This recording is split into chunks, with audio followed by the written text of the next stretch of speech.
Hola, muy buenas tardes a todos ustedes. Muchas gracias por acompañarnos el día de hoy en esta sesión de congreso de Pets and Vets de PIS Agropecuario. Mi nombre es Francisco Munguía, yo soy médico veterinario egresado de la Universidad de Guadalajara. Estoy certificado en el área de emergencias y primeros auxilios y certificado en medicina clínica y zootecnia de perros y gatos.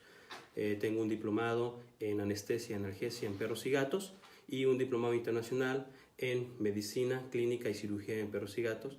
Y el día de hoy vamos a estar con ustedes compartiendo información relevante respecto a las principales parasitosis que afectan en medicina veterinaria y algunas estrategias de tratamientos para los principales parásitos que se nos presentan. Entonces, damos inicio, si me lo permiten. En esta primera sesión es importante que platiquemos de manera significativa una de las causas que más tenemos de prevalencia en la clínica de las pequeñas especies, los cuales son los cuadros gastrointestinales. Dentro de estas enfermedades gastrointestinales, una de las de mayor prevalencia, pues obviamente son las enfermedades infecciosas, de las cuales las parasitarias son las más comunes. Entonces, en lo particular, me ha tocado enfrentarme a una alta cantidad de parásitos donde el reto, además del tratamiento, primariamente tiene que ser el abordaje diagnóstico. Por lo que en esta sesión voy a tratar de dar algunas pautas de referencia para poder hacer un diagnóstico apropiado y por ende también un apropiado tratamiento de forma más certera. Entonces, entendamos bien que cuando nosotros nos referimos a parásitos, en el caso de perros y gatos, tendríamos que hablar de dos principales áreas de la parasitología, que sería hablar de los ectoparásitos y los endoparásitos. Entonces, en esta sesión hablaremos principalmente de los endoparásitos, donde los principales grupos de endoparásitos que van a presentarse en la medicina veterinaria, pues se encuentran los helmintos y los protozoarios. Entonces, dentro de estas familias de helmintos, es relevante el recordar que la familia de los helmintos vamos a tener sus dos familias, los cuales son los nemantelmintos y platelmintos. Para este tipo de situaciones, pues el manejo apropiado de los helmincidas, tratamientos desparasitantes helmincidas, son de bastante relevancia. Y en lo que respecta a los protozoos, donde hay varias familias que vamos a encontrar, familias de los flagelados, ciliados, coccidios como una de las más representativas, pues también identificar el diagnóstico y el apropiado manejo terapéutico.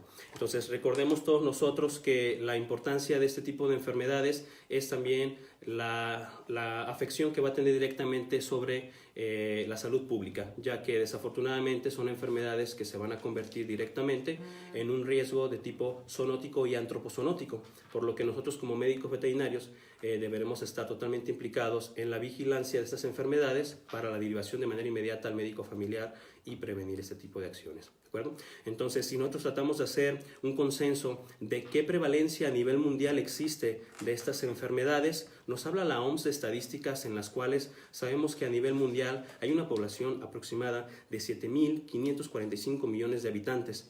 Y en el consenso estadístico que se hizo en la última ocasión para medir la prevalencia de parásitos, se sabe que cerca del 24% de la población está aportando parásitos y que las principales causas tienen que ver con la zona donde se encuentra, también desafortunadamente algunos aspectos socioeconómicos que pueden verse afectados, pero la convivencia con animales puede ser algo importante y aquí es donde entra la actividad del médico veterinario.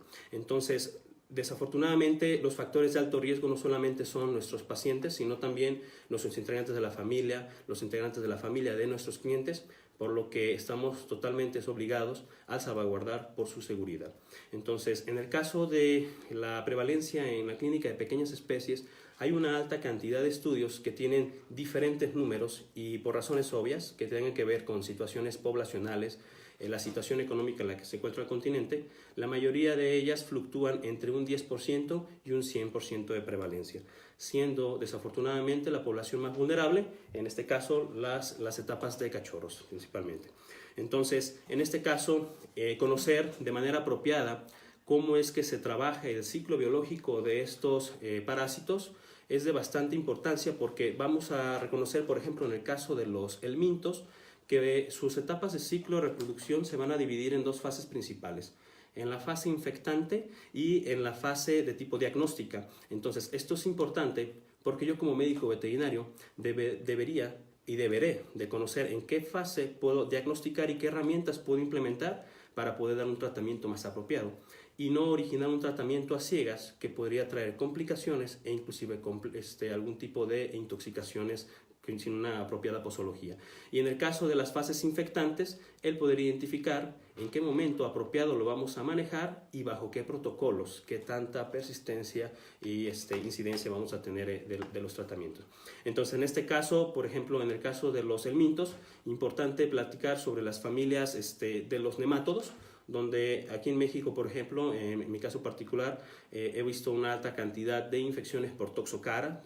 Tenemos las variedades Toxocara canis leonina, vemos mucho ancilostoma, Strongyloides y Trichuris como uno de los principales, donde sus etapas más infectantes pues son las etapas larvarias, pero también conocer el estadio de prepatencia es muy importante, que esto puede variar de manera directa entre las 4 y las 8 semanas. Entonces podemos tener pacientes que se mantengan asintomáticos por un periodo prolongado y sin un diagnóstico temprano, posiblemente el momento que lleguen a la consulta sean periodos bastante tarde en los que tengamos unas consecuencias significativas y con pronósticos reservados. En el caso de la otra familia de los helmintos, está los platelmintos, donde el que voy a hacer un poquito más referencia es su variedad en el caso de los céstodos. ¿Sí? En este caso hay alguna cantidad de céstodos en los que nos enfrentamos en la clínica diaria, y una diferencia contra los nemátodos tiene que ver con que estos parásitos en una etapa de su desarrollo constan de un huevo con una capa de quitina, la cual desafortunadamente los desparasitantes comunes no son tan fáciles para poder actuar. Es decir, ocuparemos tratamientos con otro tipo de propiedades y otros mecanismos que pudieran beneficiar. Entonces, entre estas familias tenemos a las tenias, tenemos por ejemplo al Dipylidium y Echinococcus como algunas presentaciones que podemos tener en el caso de los céstodos, ¿de acuerdo? Entonces, algo muy importante, por ejemplo, es tratar de poder identificar la forma patológica en la que se van a presentar algunas enfermedades.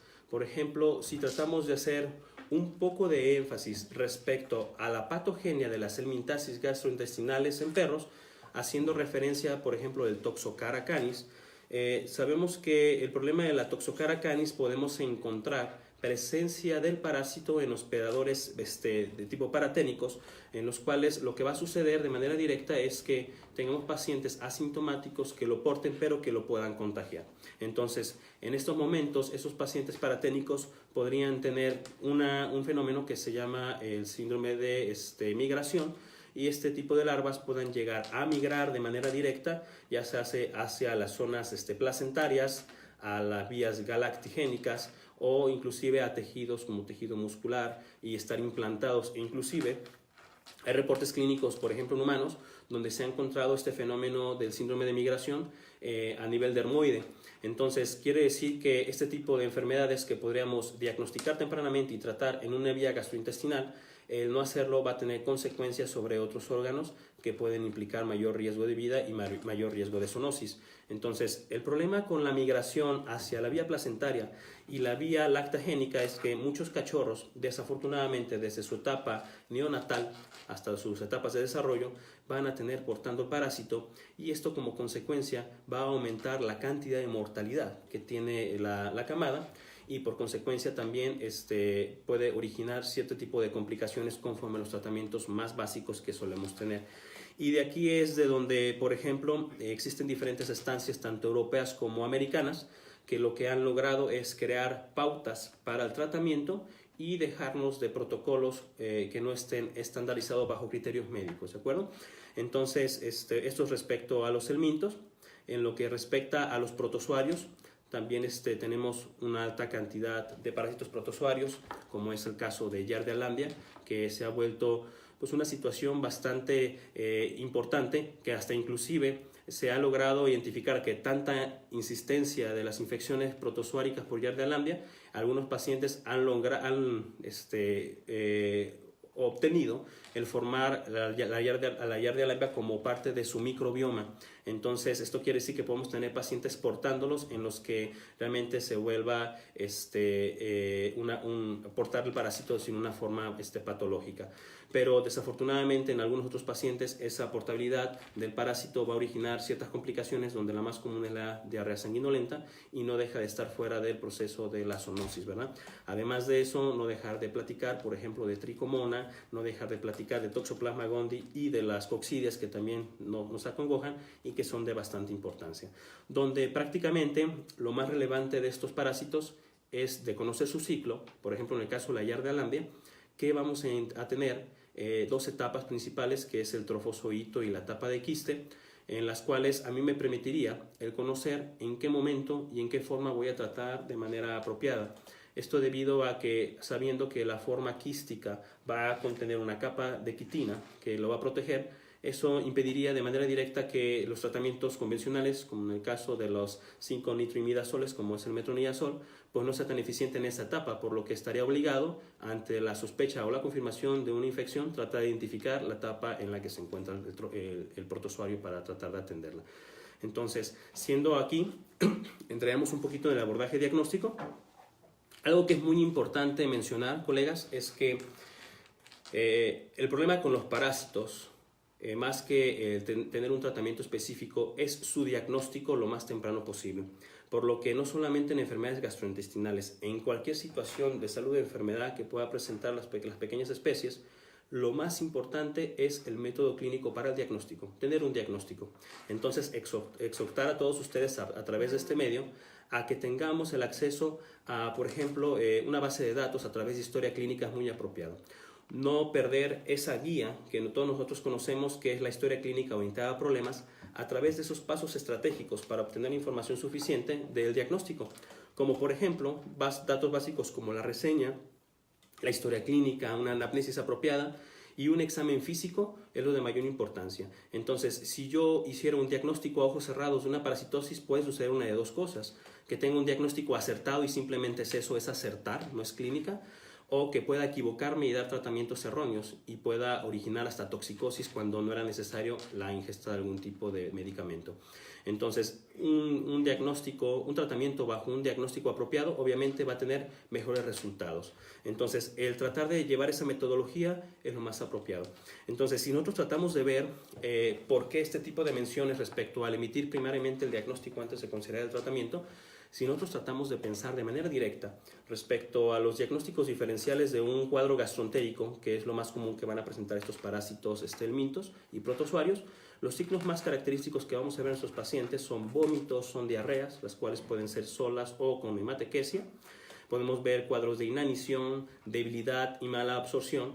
Si realmente lo analizamos, son signos que podrían ser de manera general bastante relativos. Cualquier enfermedad de otros orígenes lo pueden presentar. Por ejemplo, enfermedades como cachorros, infecciones de tipo virales, indiscreciones alimentarias, cuerpos extraños, intoxicaciones, son cuadros que podrían parecerse de manera directa, mientras que en adultos y gerontes no podríamos dejar desapercibido las enfermedades inflamatorias intestinales, pancreatitis, problemas metabólicos, por ejemplo de tipo hepático y renales, o algunas endocrinopatías entrarían en parte del método diagnóstico diferencial.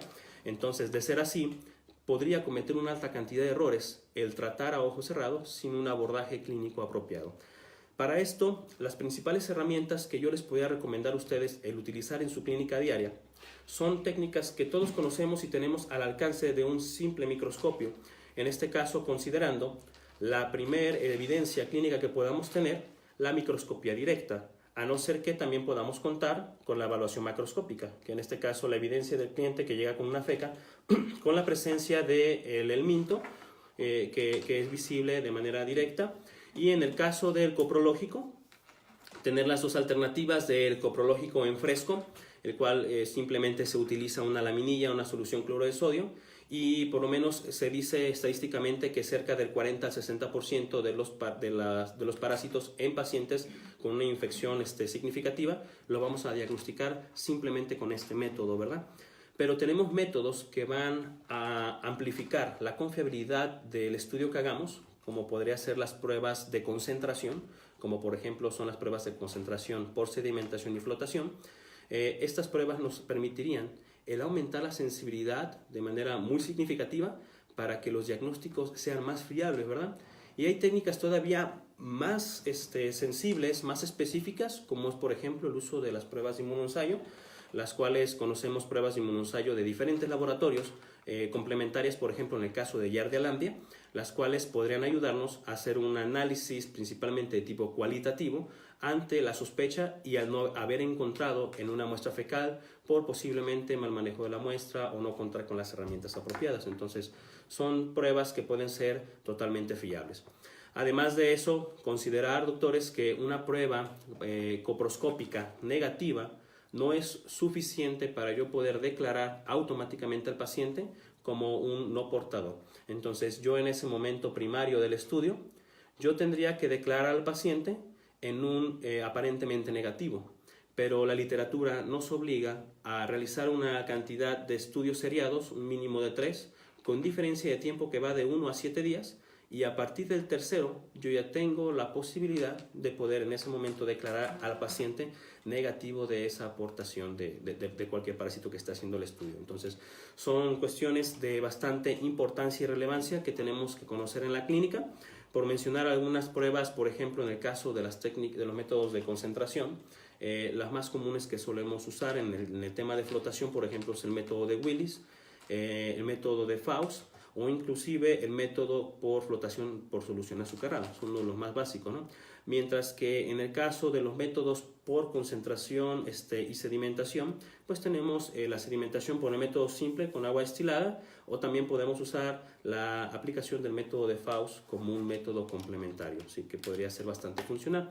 De los cuales, pues, por ejemplo, en el método de Faust, lo principal que ocuparíamos es la herramienta el sulfato de zinc y, pues, básicamente centrífuga, microscopio y la expertise de la persona que esté evaluando la muestra al microscopio para poder encontrar esa relevancia, ¿de acuerdo? Entonces, aquí es donde viene lo importante. Si nosotros realizamos la identificación y el diagnóstico de una enfermedad parasitaria, se hace helmíntica o protozoárica, ahora la pregunta es, ¿cómo la tratamos de una forma eficiente? Para esto me gustaría inicialmente platicarles un poco respecto a los medicamentos que tenemos al alcance en la medicina veterinaria para poder realizar este tipo de manejos.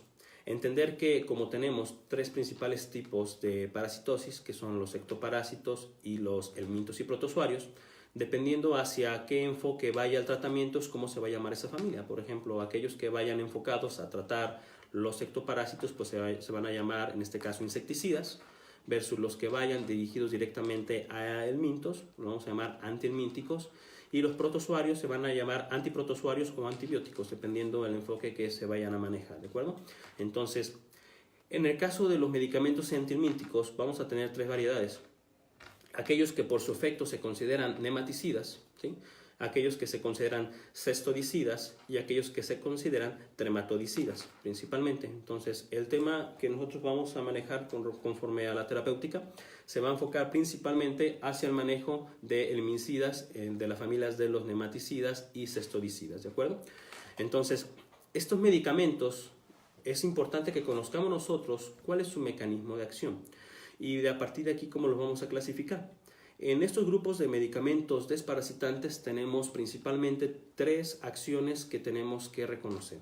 La primera de ellas es aquellos medicamentos que están implicados con la inhibición de las enzimas fumarato reductasa, la cual es bastante importante debido a que esta enzima es el proceso metabólico del parásito para poder originar su fuente energética. Entonces, lo que hacemos con este grupo de medicamentos es inhibir la formación de energía, por lo que en este caso el parásito va a tener una debilidad, originando una parálisis, que la parálisis característicamente es parálisis de tipo flácida, ¿de acuerdo? Entonces, entre este grupo de medicamentos, pues tenemos los benzimidazoles y los prebencimidazoles, ¿sí? Uno de los que voy a hacer un protocolo que les mencionaré sería, en este caso, el Fevantel, que pertenece a los probencimidazoles, ¿de acuerdo? Tenemos otros fármacos que sus propiedades es el bloqueo de la placa neural a través de las fibras de Schwann. Entonces, este tipo de medicamentos lo que van a originar es afectar esa estimulación motriz del parásito y como efecto secundario vamos a tener parálisis que se puede presentar en 3 formas. una parálisis del parásito de tipo flácida, de tipo rígida o semiflácida, son los más comunes, ¿de acuerdo? Entonces, entre estos medicamentos, los más comunes que vamos a encontrar nosotros son las tetrahidropirimidinas, las dietilaminas y las lactonas macrocíclicas, ¿de acuerdo? Y las que vamos a mencionar en los protocolos posteriores de estas familias es principalmente a una derivada de las tetrahidropirimidas, como es el caso del Pirantel, ¿de acuerdo? Y una última familia que tenemos en este grupo de medicamentos es el aumento, son aquellos medicamentos que originan el aumento de la permeabilidad tegumentaria del parásito, y esto lo que va a originar que tengan una mayor saturación de calcio a nivel tegumentario, y el efecto que vamos a obtener nosotros pues va a ser de manera directa una parálisis de tipo espástica, ¿de acuerdo? Y en este grupo de desparasitantes pues entra el praziquantel, que también vamos a platicar un poquito al respecto de esto. Ahora bien, ¿cómo nosotros podemos formular un protocolo de desparasitante? Para esto existen varios enfoques. El primero de ellos es conocer el tipo de parásito que está afectando a nuestro paciente, la carga que éste vaya a tener y el estado en el que se encuentra, si hace larvario, si hace adulto o si es un huevo, en qué situación se encuentra, porque de aquí va a depender la eficiencia, ya que los desparasitantes principalmente actúan sobre estadios larvarios y adultos principalmente. Entonces, si yo no tengo hasta de momento esa formación, posiblemente los tratamientos sean irrelevantes. Para esto, a mí me gusta citar principalmente a dos estancias que nos regalaron desde tiempo atrás, pautas que nos van a permitir complementarlas. Una de ellas es europea, que es el SCAP, ESCCAP, está público en la web. Nos permite un guidelines respecto al manejo de las enfermedades helmínticas. Entonces aquí nos van a decir, por ejemplo, cuáles son los helmintos más conocidos en el caso de Europa y cuáles son sus recomendaciones. Otro de ellos es el que nos extiende la Asociación Americana de Hospitales de Animales, que es la AHA, en sus pautas sobre el manejo de las etapas de la vida, que esa fue publicado en el año 2013, nos permite el identificar también protocolos que los americanos nos recomiendan cómo trabajarlo. Entonces, si tratamos de hacer una comparación entre estos artículos y otros que se han publicado, la mayoría de ellos tienen un consenso respecto a cómo trabajarse.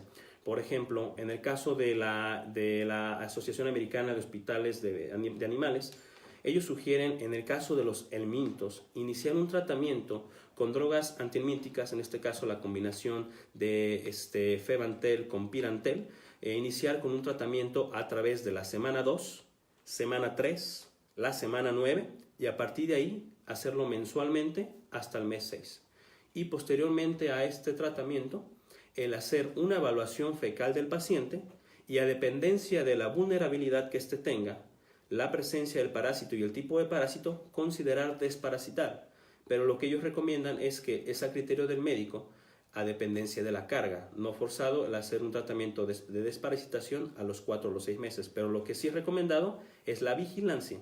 Si el paciente es negativo, ellos sugieren no tratar, seguir bajo vigilancia y citar a los 4 meses. Si el paciente es positivo, por sentido común se trata, pero tiene que ser un tratamiento específicamente sobre el parásito en el que se encuentra. Eso es lo que nos recomienda la AHA. Ahora, respecto al SCAP, lo que ellos recomiendan es muy parecido. En las etapas de cachorro, iniciar en la semana 2, 4, 6 y 8, y posteriormente, a partir de este momento, hacerlo mensual hasta que el paciente cumpla sus 6 meses.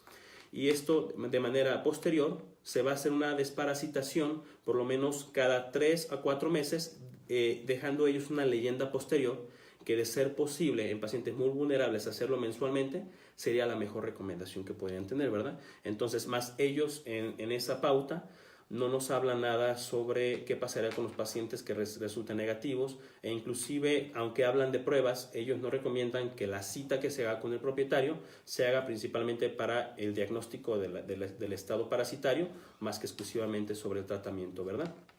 Entonces, bueno, para esto yo podría recomendar productos, como en este caso tenemos aquí con nosotros los productos de Laboratorio PISA, que es el Prantel, que viene en su presentación Prantel Puppy. Tenemos el Prantel Plus, que son combinaciones de medicamentos como es el Fevantel y el Pamato de Pirantel, en el caso del Parantel Pupi, los cuales estos guidelines, estas pautas y algunos artículos lo recomiendan como un tratamiento bastante exitoso, por varias razones. El primero de ellos, por ejemplo, en el sentido del Pamato de Pirantel, una ventaja que tiene este medicamento, la coadyuvación del Pamato impide la absorción a nivel intestinal del fármaco, por lo que va a reducir de manera significativa la concentración sérica y posibilidades toxicológicas, a diferencia, por ejemplo, del tratato de Pirantel, que el tratato al formar el ácido tartárico se absorbe a nivel intestinal y se vuelve más efectos tóxicos, ¿verdad? Entonces, una gran ventaja que tienen estos productos, que yo lo puedo dar de una manera muy segura para los cachorros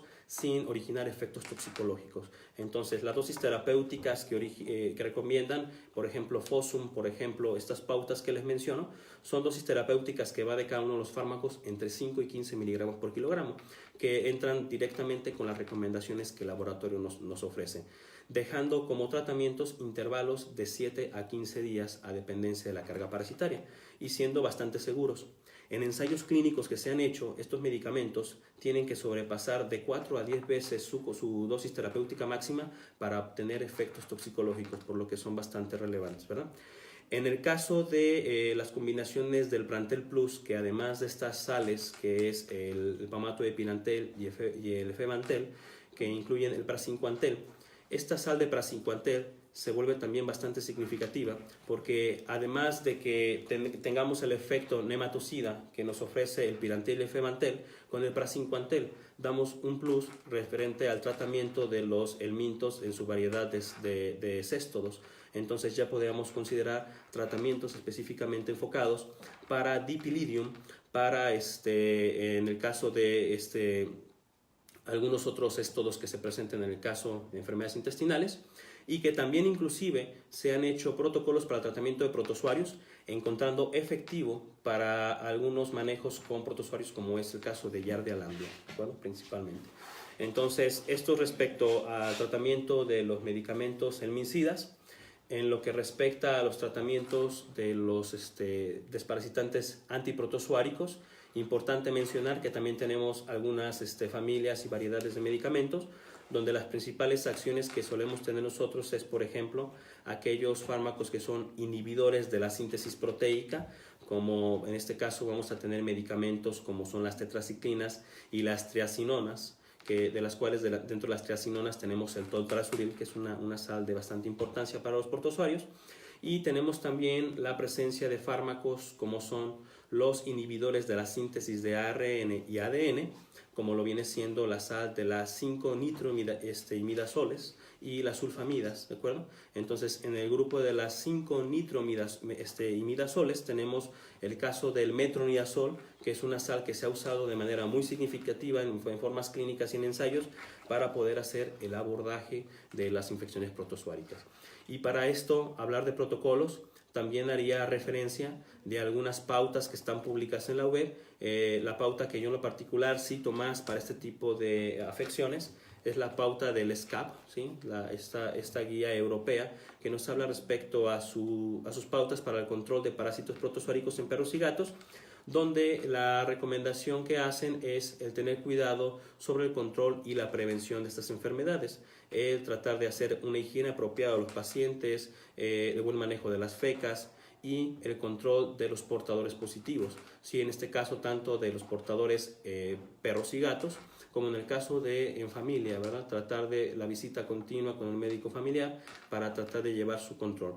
Entonces, en este caso voy a hacer referencia principalmente a dos medicamentos, como es el caso del toltrasuril, que tenemos presentaciones, por ejemplo, de 50 miligramos. Las dosis terapéuticas que la literatura refiere en el caso del uso del toltrasuril van de 10 a 20 miligramos por kilogramo, de 1 a 2 aplicaciones exclusivamente, con una aplicación única al día, o una aplicación única de 50 miligramos por kilogramo, que también va a ser de relevancia. En lo que respecta al uso del metronidazol, es la droga que más se suele emplear en el caso del tratamiento de los protozoarios, de los cuales los tratamientos van enfocados desde 15 hasta 25 miligramos por kilogramo, 2 veces al día, por un periodo que puede ser relativo a dependencia de la carga parasitaria que tengamos. Entonces hay una alta cantidad de estudios clínicos respecto al metronidazol. Inclusive algunos de ellos han identificado que desafortunadamente algún grupo de protozoarios de Giardia intestinalis o Giardia lambda han reportado tener resistencia sobre el metronidazol. Entonces aquí es donde se juega un nuevo reto en la medicina veterinaria, que es el poder identificar cuáles son esos casos en los que se suele presentar. Para ello ya existen diferentes tratamientos, como por ejemplo es la complementación de sales, por ejemplo de febendazol, los cuales mejoran de manera significativa la eficiencia parasitaria, o inclusive algunos de ellos recomiendan la combinación de las sales anteriormente mencionadas, como es el febantel, el pirantel y el paracinquantel principalmente, ¿de acuerdo? Como aquellas sales. Entonces, algo de bastante importancia y relevancia para estar cerrando esta sesión de participación, doctores, es que tratemos de enfocar el tratamiento médico exclusivamente bajo ese enfoque, ¿no? Es un tratamiento que el médico tiene que ejercer. Entonces, esto debido a su experiencia, a la base teórica que contiene, además de los métodos que nosotros vamos a complementar. Y esto lo menciono en el ámbito de buscar el fortalecer el respeto hacia nuestra profesión, el evitar la usurpación de la profesión, ya que el desparasitar no es simplemente el acto de dar una pastilla por vía oral, sino es el acto médico de, a partir de la ciencia y de la experiencia, lograr identificar métodos apropiados, estrategias apropiadas y tener un éxito. Entonces, el evitar que algunas áreas no profesionales de la medicina veterinaria o algunos centros comerciales dejen de promover la venta de desparasitantes es algo en lo que nos tengamos que fortalecer y el continuar evitando de manera directa. Entonces, para esto quedo con ustedes explicando cualquier duda que ustedes tengan, estoy para servirles. Entonces, en este caso vamos a complementar una pregunta que hace el doctor Jesús Roberto Rodríguez, que pregunta: cuando una hembra está gestante, ¿se puede desparasitar una o dos veces para asegurar que la camada esté sin parásitos? Ok, en este caso, doctor, la mejor estrategia sería ser preventivo, y esa es muy buena pregunta, porque lo ideal en este caso, la medicina, lo más fuerte de la medicina tendría que ser la medicina preventiva.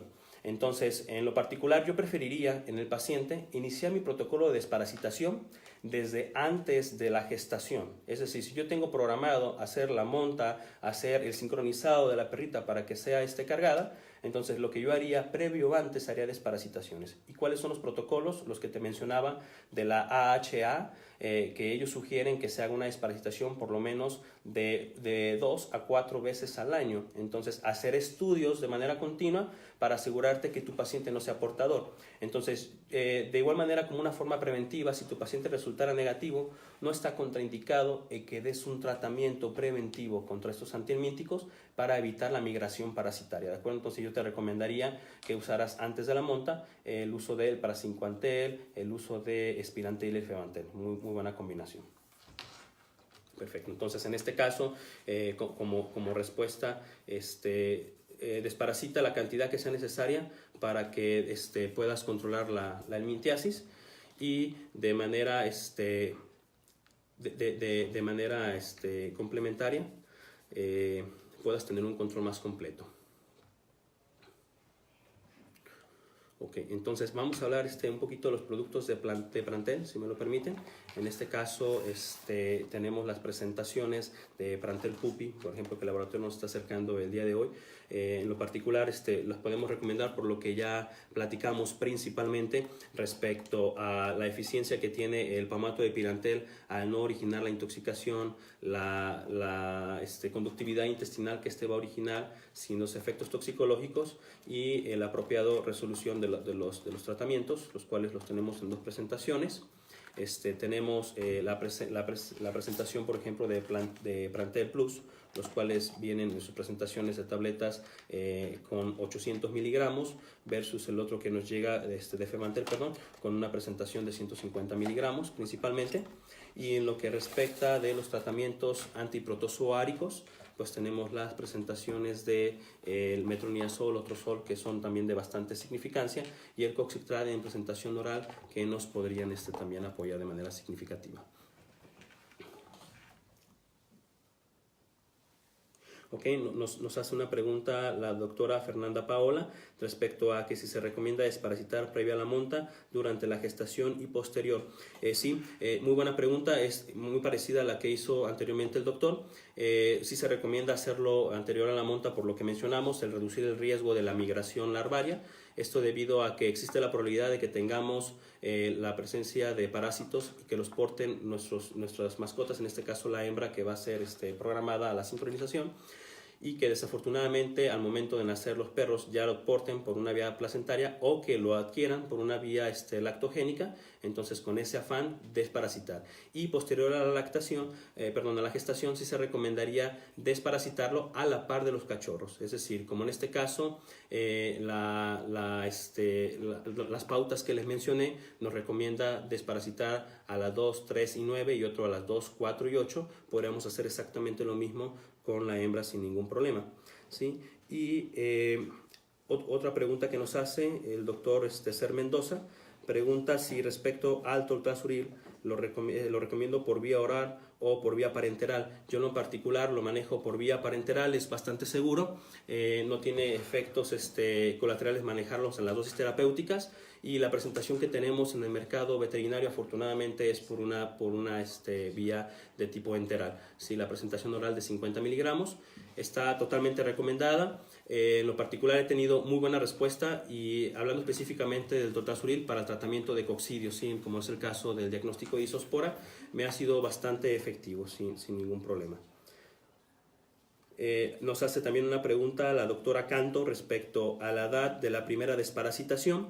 La primera desparasitación que se recomienda, tanto por las dos pautas que vimos, la europea y la americana, es a partir de las 2 semanas. Y a partir de aquí nos vamos a ir en la siguiente. En el caso de la americana nos recomienda a las 2, a las 3 y a las 9 semanas, versus la europea que nos recomienda 2, 4, 6 y 8 semanas. Y a partir de ahí tú ya desparasitarías de manera mensual hasta cumplir sus 6 meses, y culminas a hacerlo, dependiendo tu protocolo, cada 3 o cada 4 meses de manera de control. La diferencia que nos habla la europea versus el caso de la americana es que la americana ellos prefieren tratar bajo un enfoque diagnóstico, es decir, la europea te dice sí o sí da el desparasitante, y la americana lo que nos dice, ok, al principio sí da el desparasitante pensando en la sospecha de un portador que sea asintomático, pero posteriormente que ya tengas al paciente controlado y que su exposición sea reducida, la mejor recomendación es solamente tratar a aquel que el paciente pueda presentar algún signo clínico. Teníamos otra pregunta respecto a Yardia. En este caso tenemos la pregunta de Gloria Zaragoza, inicio. Que si para Yardia existe algún producto, pregunta la doctora. En este caso existen varias recomendaciones. En el caso de Yardia, el laboratorio nos ofrece 2 alternativas. Uno de ellos es el 5-nitroimidazol, que es en este caso el Lotrozol, que es la presencia de metronidazol de 5 miligramos por mililitro. En una presentación de forma parenteral, vía intravenosa, es muy recomendada en casos de una infección protozoárica de bastante significancia. En un paciente que tenga que ser internado, tú lo puedes manejar por esa vía para tratar de manera efectiva en la misma dosis terapéutica de 15 a 25 miligramos por vía intravenosa.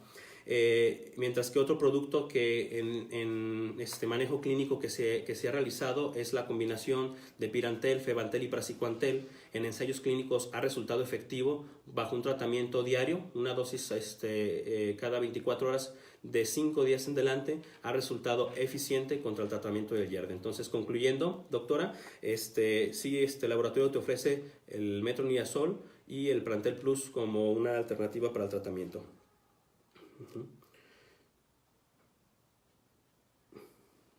En el caso de en las pruebas, pregunta el doctor Servet Rufo, ¿cuáles son las pruebas que recomendamos? Realmente son muy variadas, doctor. En lo particular, yo creo que muchos compartimos esa situación. La mayoría de los diagnósticos parasitarios que tenemos es porque el cliente llega con la evidencia del parásito en la feca, entonces sería el método macroscópico. Pero aún sin embargo, si llegas a un paciente que su motivo de consulta no tiene nada que ver con un cuadro parasitario. Yo en lo particular a todo mi paciente parte del examen físico general incluye una muestra fecal y me he llevado sorpresas en los cuales he tenido pacientes que llegan sin ninguna causa, simplemente por ejemplo por un certificado de buena salud, y me encuentro con la sorpresa de que están siendo portadores, ¿verdad? Entonces podría ser un portador paraténico, como podría ser posiblemente algún portador sintomático en el cual el cliente no se ha dado cuenta. Entonces, para este caso, la prueba que complementaria yo uso es la prueba en fresco, que es el frotis fecal, utilizando solución cloruro de sodio en una laminilla y lavando sobre la feca, que puedes recolectarla a través del termómetro o de una lanceta, y en esta dilución con un microscopio binocular o monocular, como tú gustes, ante el objetivo de 10 y 40x, podría ser eficiente para el diagnóstico de tu cuadro parasitario.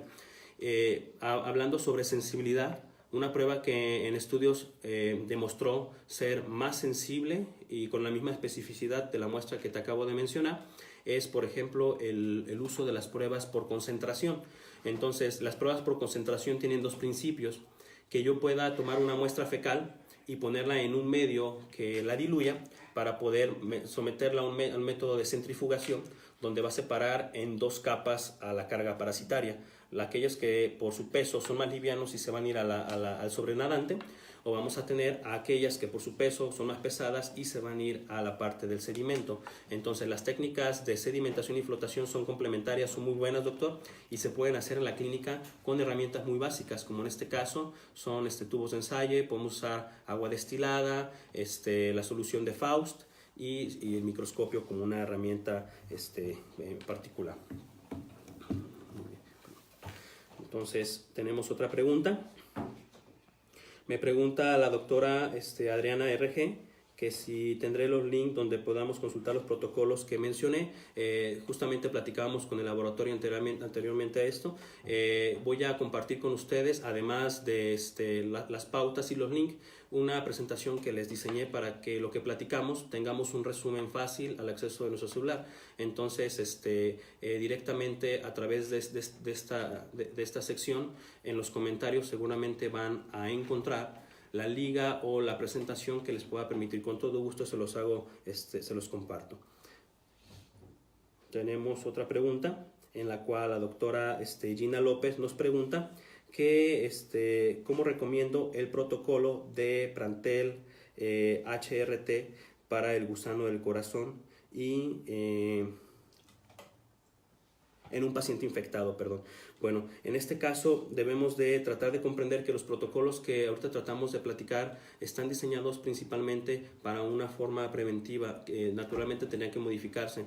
En lo que respecta al gusano del corazón, los tratamientos que han sido más eficientes mencionados son el tratar las ivermectinas a dosis reducida, tanto por los efectos que podrían ejercer la rápida mortalidad del parásito, con un riesgo de un artefacto sanguíneo que se podría originar. Entonces, en lo particular, preferiría el considerar ese tipo de tratamientos, doctora. Dice la doctora Olimé de León que ella prefiere hacer pruebas antes de recomendar algún desparasitante. Tenía canis en algunos compañeros que usan huevecillos de los huesitos o las pastillas, y las mascotas andan súper infectadas. Ok, muy buena pregunta y comentario, mejor dicho. La doctora lo que nos comenta es que, y lo que platicábamos, el enfocar el tratamiento hacia un diagnóstico, es decir, que ella prefiere evitar el dar el huesito a ojos cerrados, sin un diagnóstico apropiado, además de que ese huesito que mencionas, doctora, podría contener algunas drogas que podrían ser alteradas, por llamarlo así. Por ejemplo, conocemos perfectamente el defecto que algunos cachorros y algunas razas presentan, como es el SDMR1, que es un defecto en el cual los pacientes no pueden metabolizar sales de lactonas macrocíclicas, y pues estos huesitos característicamente lo contienen. Entonces podemos tener efectos toxicológicos, por lo que particularmente apoyando la opinión de la doctora, preferiría que todo lo hagan, del doctor, perdón, preferiría que lo hagan bajo un enfoque diagnóstico. Entonces, si yo diagnostico el parásito, yo trato el parásito con un desparasitante específicamente para ese. ¿Estamos de acuerdo? Muy bien, entonces espero haber apoyado. Esto es compartir experiencias es de bastante significancia. Agradezco fuertemente a cada uno de ustedes que nos acompañó para recibir este compartimiento de experiencias, y también agradezco fuertemente a PISA Agropecuario, que nos invitó el día de hoy a estar con ustedes. Los invito de manera muy fuerte a que sigan participando en las siguientes charlas, en las cuales vamos a tener 3 colegas que nos van a hablar sobre diferentes temas en el área de fluidoterapia. Vamos a tener algo de ortopedia y cirugías. Entonces son colegas de bastante expertise, por lo que estaría perfecto que sigamos compartiendo información. De antemano, en la presentación que les voy a compartir vienen datos personales, por lo que podríamos compartir también información con quien esté permeable. Muchas gracias por estar con nosotros.